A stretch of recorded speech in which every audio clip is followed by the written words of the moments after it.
Terima kasih. Saya catat sedikit. Yang penting ini bukan catatan Mahkamah Konstitusi. Gus Muhaimin ini lucu ya.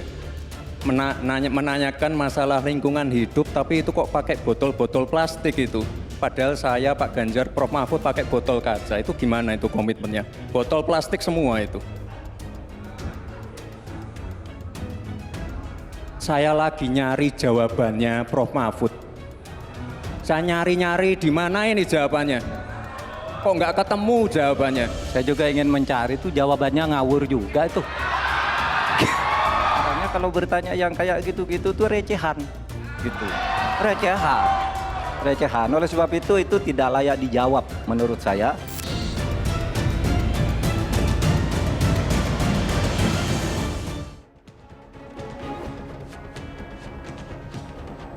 Terima kasih Anda masih bersama kami di Political Show. Debat keempat antar cawapres berjalan panas dan saling serang. Tanpa istilah singkatan, Gibran Rakabuming Raka menampilkan gimik menyindir Muhaimin Iskandar yang disebut tidak peduli lingkungan karena menggunakan botol plastik. Sementara Mahfud MD menangkis serangan Gibran dengan menyebut receh pertanyaan yang dilontarkan. Apakah panggung debat berdampak terhadap elektabilitas capres-cawapres yang berjalan kurang dari sebulan jelang pencoblosan? Saling serang debat cawapres dongkrak elektabilitas. Malam ini kita akan membahasnya dengan narasumber yang sudah hadir di studio. Saya perkenalkan satu-satu dari yang paling kanan ada asisten pelatih Timnas Amin Jazilul Fawait. Selamat malam. Malam. Gus Jazil. Malam. Oke. Langsung kampanye. Ya, ada jubir TKN Prabowo Gibran, Andre Rosiade. Selamat malam, Bang Malam, Andre. Nana. Oke, langsung kampanye. Silakan aja. Ada Ketua Tim Penjadwalan TPN Ganjar Mahfud Aryo Bimo. Selamat malam, Mas Bimo. Oke, silakan kampanye. Oke, ada pakar komunikasi politik dari UGM, Nyarwi Ahmad. Selamat malam, Mas Nyarwi. Malam, Nak. Dan masih bersama dengan Direktur Eksekutif dari LSI, Mas Jayadi Hanan. Selamat malam, Mas Jayadi. Malam, Mbak Nana. Dan seperti biasa, sebagai bentuk partisipasi publik, kita selalu mengundang teman-teman pemilih muda, teman-teman mahasiswa yang akan menentukan masa depan Indonesia, jumlahnya 52% nanti di pemilu 2024 hadir langsung di studio CNN Indonesia. Ada teman-teman dari Badan Eksekutif Mahasiswa Universitas Budi Luhur. Mana tepuk tangannya teman-teman? Terima kasih malam ini sudah hadir. Nanti teman-teman bisa bertanya, mengkritik, menyatakan pendapat, menyatakan unek-unek, silahkan aja kepada para narasumber di sini dan juga jubir-jubir dari tiga paslon. Oke, sebelum saya memulai dialog, saya akan putarkan dulu, kita remind sedikit ya. Apa sih sebetulnya yang terjadi di debat cawapres tadi malam, karena banyak gimmick-gimmick kemudian saling serang yang dilakukan oleh para cawapres. Kita sangat prihatin. Upaya pengadaan pangan nasional dilakukan melalui food estate. Food estate terbukti mengabaikan petani kita, meninggalkan masyarakat adat kita, menghasilkan konflik agraria dan bahkan merusak lingkungan kita. Ini harus dihentikan. Jangan misalnya seperti food estate yang gagal dan merusak lingkungan, yang benar aja. Rugi dong kita. Oke, saya mau ke paslon 1 dulu, ke Timnas Amin. Gus Jazil, performa cawapres Anda tadi malam langsung agresif ya. Pada saat penyampaian visi misi mengkritik soal kepemilikan lahan 500.000 hektar oleh seorang warga yang itu udah pasti ditujukan kepada Pak Prabowo ya. Dan mengkritik soal food estate. Pertanyaan saya, apakah strategi lebih agresif ini untuk memperbaiki performa di debat sebelumnya yang dinilai dalam tanda kutip kurang maksimal? Menunjukkan bahwa Gus Muhaimin semalam lebih siap. Berarti yang sebelumnya nggak siap ya? Lebih siap dengan materi dan kemudian gayanya berbeda. Gayanya lebih Bedanya di mana? open. Open, saya tidak gunakan kata menyerang. Karena nggak perlu kita untuk menyerang orang yang masih mentah. Yang nggak punya pengalaman, yang menurut saya minim gagasan juga. Bayangkan ditanya misalkan, bagaimana Anda menangani 2.500 tambang ilegal? Ya dicabut izinnya, coba. Ilegal itu nggak ada izinnya, Tul. Jadi itu menurut saya publik pastinya juga tahu bahwa secara logika gampang saja, matematik yang kelihatan itu nggak bisa jawab. Tapi membuat istilah-istilah yang kemudian daki-daki kata orang Jawa. Apa tuh istilah-istilahnya? Itu kan anak-anak mahasiswa Ya, nggak tahu tuh. Yang terlalu teknikal. tinggi gitu Ya, tinggi bahasanya. dan teknikal, nggak ini, bukan daki apa ya? Istilahnya bukan sesuatu yang pantas ditanyakan di debat. Oke. Nah, ya tapi semua rakyat Indonesia pasti memaklumi ya, karena memang sebenarnya dia terpilih menjadi bakal cawapres itu ya modal satu-satunya anak seorang lurah aja. Anak seorang lurah maksudnya anak seorang presiden. Iya. Bahasa lebih jelas menurut Al Jazeera, nepo baby, anak nepotisme, dan ini melanggar TAP MPR sebenarnya kalau ini benar. Ya. Nah, akhirnya yang terjadi memang menunjukkan ketidakmatangan gagasan, ketidakmatangan etika, adab, dan ini ditunjukkan. Tapi alhamdulillah artinya debat terakhir Oke. nggak ada momen lagi nih, Ya. nggak ada momen lagi. Ya seperti itulah kira-kira publik akan menilai seorang calon wakil presiden Ya. yang nggak punya pengalaman, kata bapaknya. Oke, jadi cawapres Anda lebih punya pengalaman ya menurut Anda Oh, ya pasti. dibandingkan dengan Mas Gibran Ya begitu. pasti, semua orang Indonesia juga tahu track recordnya. Ini hanya mimpin kota kecil. Oke. Itu pun Pak Jokowi kan karena juga dulu mimpin privilege. Solo. Bukan, itu pun karena privilege. Nah, ini perlu diingatkan kepada publik bahwa debat seperti ini selain soal gagasan itu melihat track record seseorang. Oke. Dan dari mana asal usulnya? Menurut saya kalau dari sisi pengalaman jauh dengan Pak Ade Rosiade. Jauh dengan Pak Erlangga yang harus dilewati. Jauh dengan Pak AHY. Ya. Tapi kenapa dipilih? Ya karena nepo baby. Nggak Oke. ada bahasa lain kecuali itu. Oke, jadi kesimpulannya cawapres Anda berhasil menunjukkan kualitasnya di panggung debat semalam begitu ya. Dengan tidak terpancing dari ketidakadapan itu. Ya Maksudnya? kita memahami, namanya bocah kan. Kita memahami cuman adab ketimuran. Oke. Apalagi publik melihat hari ini seperti akuarium, akhirnya muncul trending songong. Oke, nanti saya bahas Yang itu. songong soal siapa? trending. Oke. Yang songong. Ya, nanti saya bahas Ya itu. yang songong. Oke, ya. Saya mau ke paslon 3 dulu, nanti paslon 2 yang diserang belakangan ya. TKN Prabowo Gibran nanti belakangan. Kita ke TPN Ganjar Mahfud dulu. Di penyampaian visi misi, Pak Mahfud juga tampil agresif, langsung mengkritik soal program food estate yang dibawahi oleh Kementerian Pertahanan, yang dibawahi oleh Pak Prabowo. Pertanyaan saya adalah, Pak Mahfud ini kan bagian dari pemerintahnya Pak Jokowi. Food estate itu kan juga programnya Pak Jokowi. Ini gimana Mas Bimo? Kita bicara sebagai capres dan cawapres. Yang namanya debat capres-cawapres ini kan sebagai suatu schooling politik. Sebagai pendidikan rakyat. Bagaimana capres-cawapres ini mampu menjawab persoalan-persoalan rakyat. Oke. Dengan pendapat dan argumentasi, termasuk menyerang pendapat dan argumentasi lawan. Sehingga pendapat-pendapat ini akhirnya memunculkan partisipasi rakyat untuk ikut berpartisipasi di 14 Februari 2024 dengan mencoblos dari para kandidat ini yang mempunyai pendapat dan argumentasi sebagai seorang presiden speech atau wakil presiden speech. Oke. Yang dia harus punya narasi yang visioner, dia juga harus menerjemahkan visi itu. Seorang pemimpin itu keberhasilannya adalah menerjemahkan visi di dalam suatu kebijakan dan program. Pertanyaan dan kegiatan. saya, cawapres Anda mengkritik program bosnya Pak Jokowi. Itu kan Ya, programnya Pak Jokowi karena juga kan tuh. Indonesia unggul, itu Indonesia unggul itu Indonesia maju Ya. yang dipercepat, diperkuat dan diperbaiki. Oke. Ini kan brandingnya Ya. Pak Ganjar Pranowo dan Pak Mahfud itu tidak hanya melanjutkan, Oke. tapi memperkuat, mempercepat dan memperbaiki, termasuk Karena di Pak dalam Mahfud- konstruksi pangan. Betul, karena Pak Mahfud bilang food estate itu program gagal dan merusak lingkungan. Yang mau diperbaiki apa? Begini Nana, ini kan jangan macam-macam. Ini mikroekonomi, rakyat nunggu, ya kan? Ini menyangkut perut. Menyangkut pangan. Oke. Menyangkut pangan itu sekarang rakyat menunggu. Nanti kalau kamu jadi presiden dan capres, lu mau apa dengan perut pangan gue? Negara ini mau punya narasi besar tentang kedaulatan pangan, mencukupi pangan 270 juta rakyat, Mas. Ya, Ini oke. bukan cukup berarti, ini bukan hal yang mudah. Harus ada persoalan yang dijelaskan pada kami sehingga kami yakin, oh you punya untuk kasih makan kami. Oke. Terus juga soal lingkungan.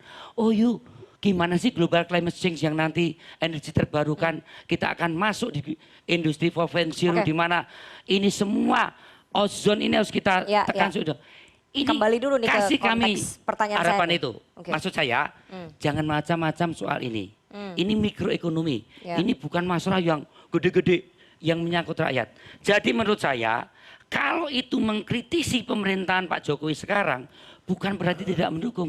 Ada corrective action, perkuat, percepat dan perbaiki terutama soal strategi nyukupi 200. Oke, tapi kan Pak Mahfud bagian dari pemerintahan. Gimana bisa mengkritik bagian dari pemerintahan itu?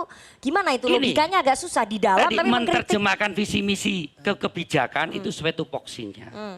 Pak Mahfud dalam posisi sebagai Menko Polhukam. Ya. Ya, ini soal pangan Membawahi? adalah di bidang ekonomi. Ya, di Membawahi bidang Menteri hukum, politik, Pertahanan. pertahanan. Ya, Ya, gitu. berarti kan food estate juga di Ya bawahnya Pak ada Mahfud. satu yang keliru, Oke. memang konsepsi pertahanan tidak hanya secara wilayah, Ya. tapi juga soal pangan dalam konteks pertahanan ke depan.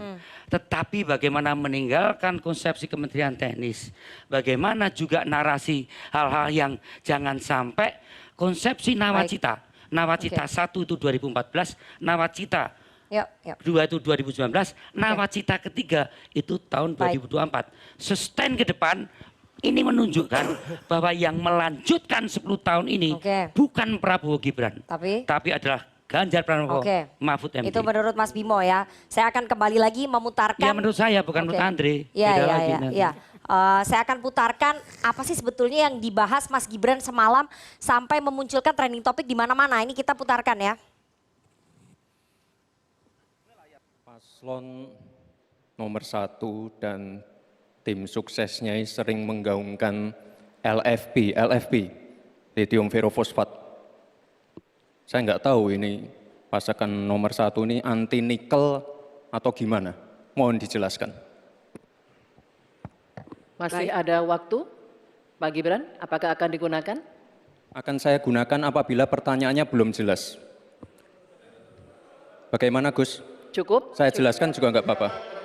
Singkatan dan terminologi mohon dijelaskan Mas LFP, Gibran. lithium ferrofosfat. Tadi sudah saya bilang kan, lithium ferrofosfat. Itu sering digaungkan Pak Tom Lembong itu. Lithium, Lithium ferrofosfat. Buka Google itu. Saya lagi nyari jawabannya Prof Mahfud. Saya nyari-nyari di mana ini jawabannya. Kok nggak ketemu jawabannya. Saya tanya masalah inflasi hijau kok malah menjelaskan ekonomi hijau.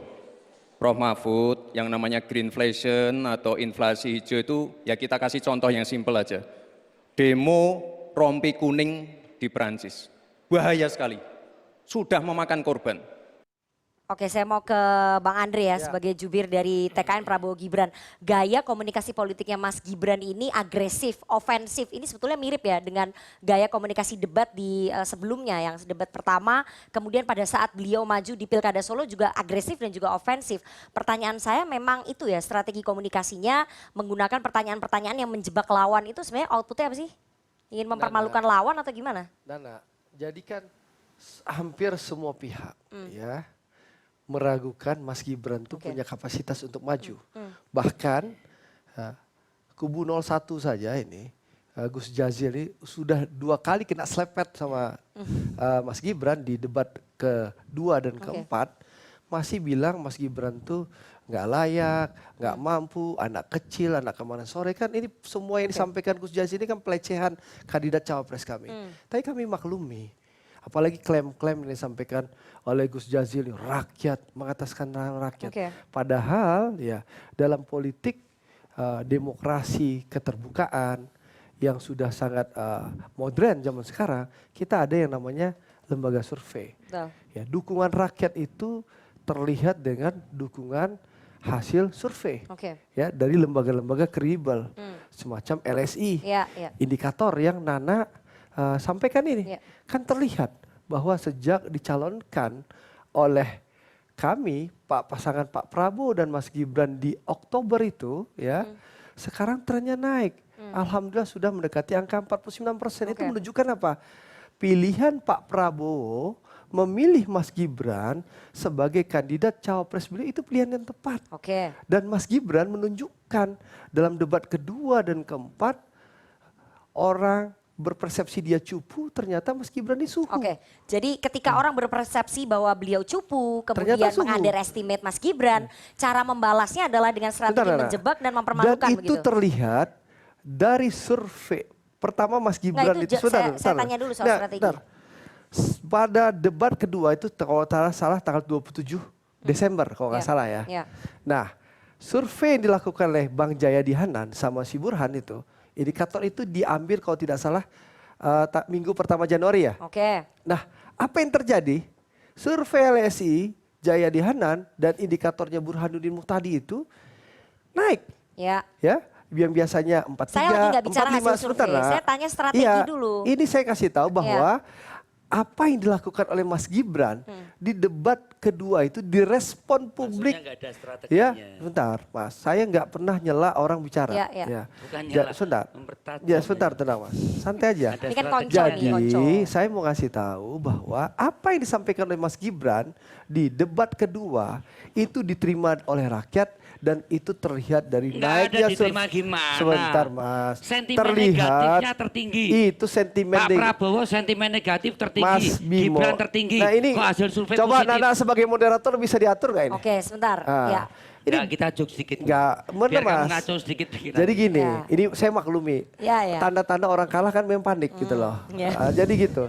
Tanda-tanda gak bisa satu putaran jadi begini, lu panik lu. Jadi saya ingin sampaikan bahwa itu terlihat ya. Debat kedua, Mas Gibran tampil itu berujung dengan kenaikan survei yang ditampilkan oleh LSI Jayadi Hanan dan indikator Burhan. Itu menunjukkan apa sebentar? Itu menunjukkan bahwa rakyat menyukai dan itu berujung dengan kenaikan hasil survei. Jadi narasi negatif yang dibangun oleh pasangan 01, 03 kami maklumi. Hasil surveinya kan sebelum debat. Iya, sesudah debat setelah kan debat Nana, Nana setelah debat cawapres yang kedua di akhir Desember keluarlah survei Jayadi Hanan yang Nana paparkan tadi di situ. Coba tanya sama beliau. Jadi saat kita bicara hasil survei, angka dan itu menunjukkan dukungan rakyat. Tapi dengan tadi malam penampilan yang cukup ofensif, kemudian dianggap dalam tanda kutip mempermalukan orang yang lebih tua, saya rasa itu Mas strategi yang Nana, saya rasa Mas Gibran sangat menghormati. Kenapa saya bilang menghormati? Ya, Mas Gibran menghormati seluruh kandidat. Ya, saya punya buktinya. Kita udah lihat videonya. Biar rakyat tahu deh. Iya, kita udah punya videonya yang habis itu kan Salim kan selesai debat itu kan. menunjukkan apa? Mas Gibran punya adab dan etika menghormati orang tua. Mungkin perlu diputarkan itu di udah tayangan. diputar tadi. Saya belum lihat. Silakan. Silakan biar senior saya bicara. Jadi justru sesuatu yang saya tidak mengerti, engagement setiap debat itu kan hampir 97 juta dari 202 pemilih. Hampir di setiap debat hanya unggul sedikit waktu Mas Gibran, waktu debat kedua. Tapi debat Pak Prabowo itu tingkat sentimen negatifnya itu tinggi sekali. Bahkan pertama ke Pak Ganjar, Pak Anies dan Pak Prabowo. Kemudian kemarin hampir semua TV termasuk MMC TV, lihat dong. Engagement sentimen negatif terhadap Gibran itu rata-rata 60%. Saya tidak melihat di antara sentimen-sentimen negatif kayak gini tidak korelatif terhadap hasil survei yang selalu positif dan nambah. Ini saya kira sesuatu yang akhirnya boleh nggak saya bertanya-tanya soal survei. Saya boleh tanggapi ya 30 detik. Mas Bimo, senior saya, pimpinan saya di komisi yang saya hormati. Saya kasih contoh saja Mas. Ya 2019 itu di media sosial, kalau kita bicara medsos, itu partai pemenang pemilu itu namanya PSI. Bukan PDI Perjuangan. PDI itu nggak ada di medsos. Yang ada tuh PSI. Faktanya apa?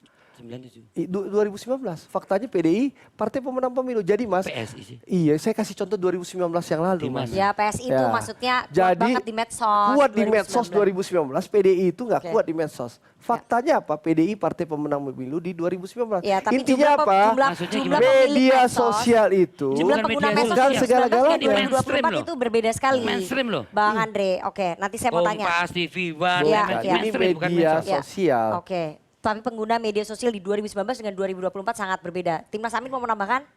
Ya tentu. Kalau kita membaca data yang di media sosial dan semuanya lah pasti mengunggulkan masing-masing. Oke. Tapi kembali lagi bahwa rakyat Indonesia juga punya akal sehat. Dan kita harus hormati akal sehat rakyat Indonesia untuk menilai yang masing-masing yang menyampaikan termasuk di media mainstream. Bahwa kemudian hasil surveinya berbeda dengan ini kan proses. Ya. Senang aja bahwa surveinya tinggi silahkan. Tapi kan itu bukan kesimpulan akhir. Ya.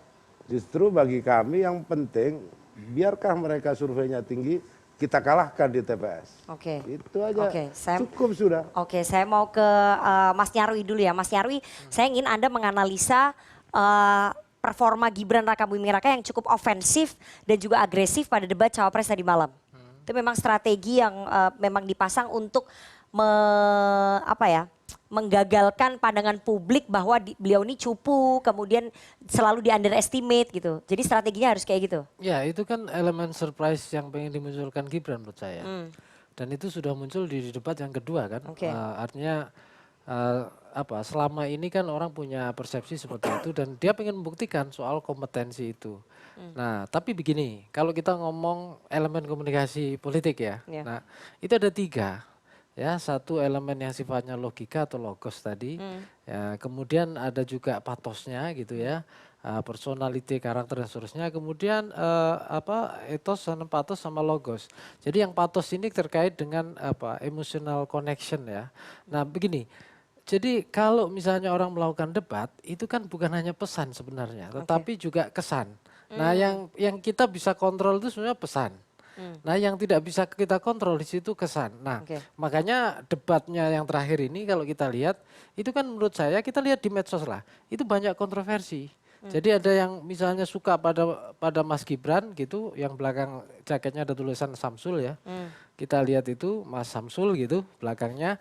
Nah, pakai jaket Naruto. Iya, Naruto gitu. Sebelumnya kan seperti itu ya. Saya pakai kok. Iya.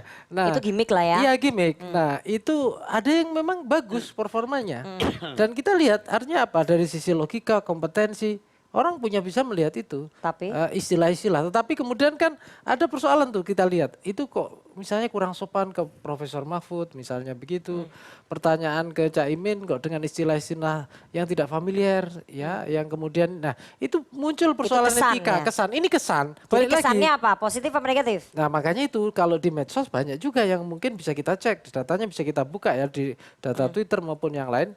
Itu mungkin negatif saya kira juga banyak. Tetapi begini, kita harus lihat data medsos. Tadi kan ada perdebatan data Nanti medsos. saya bahas itu. Ya. Jadi dari ilmu komunikasi dulu, ilmu komunikasi politik. Kalau menurut saya begini, ini makna dari debat ini kan sebenarnya ada berbagai level dampaknya. Satu, debat memunculkan persepsi diperdebatkan, itu satu. Yang kedua kemudian debat itu muncul dalam frame-frame elit. Jadi apakah ini bagus, negatif atau apa. Nah yang terakhir ini sebenarnya yang seringkali menjadi misteri kita. Seberapa kuat efek debat itu apalagi di tengah persaingan ketat ini nantinya itu punya menentukan tadi satu putaran apa 2 putaran. Oke, gitu. kalau tadi Anda mengatakan bahwa itu memang elemen of surprise yang ingin dimunculkan oleh seorang Gibran Rakabuming Raka dalam rangka membuktikan diri begitu ya, bahwa dia kompeten tapi kesannya ya itu nanti kita lihat di hasil media sosial. Tapi saya ingin Anda menganalisa juga performa dari Muhaimin Iskandar dan juga Mahfud MD. Semalam bagaimana menurut Anda?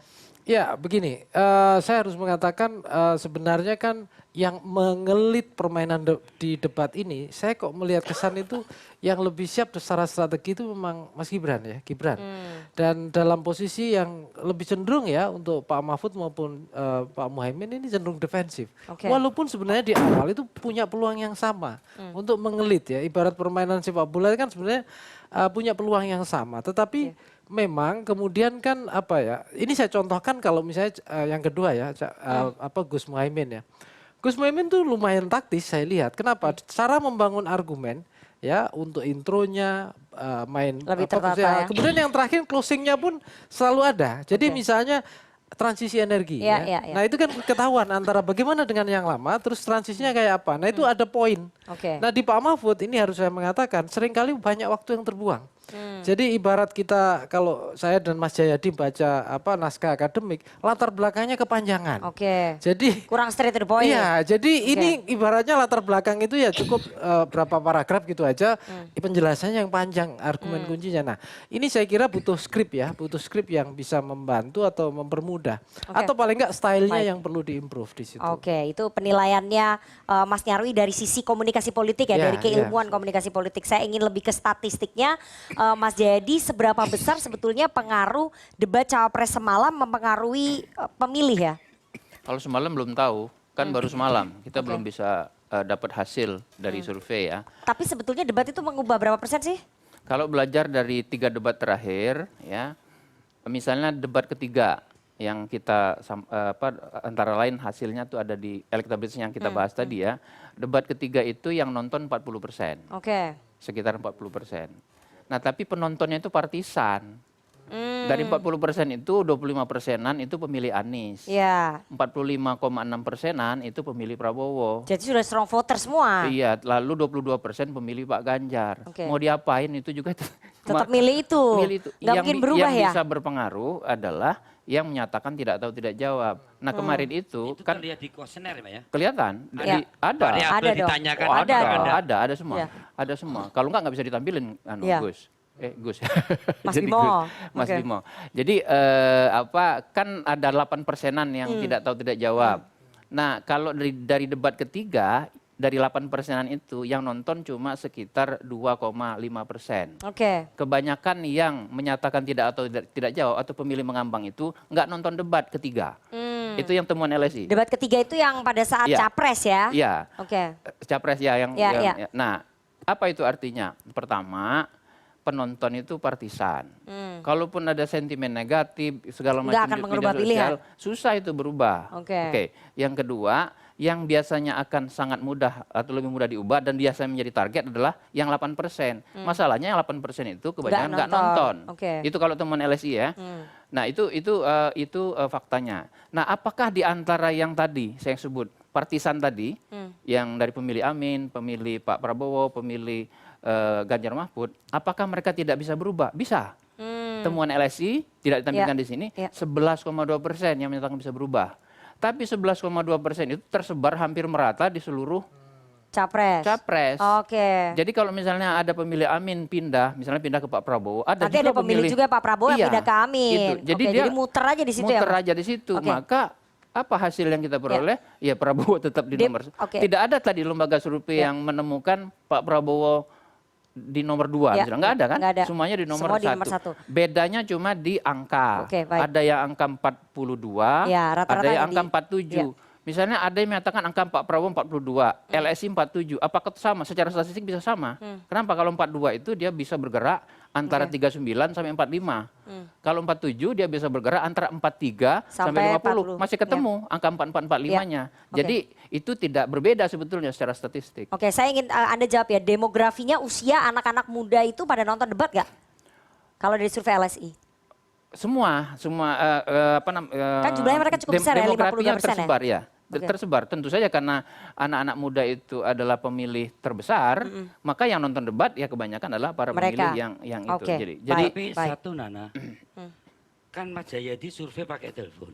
ya. Ada juga yang tatap muka. Entar dulu. Mas Jayadi harus buka dong populasi di Indonesia ini.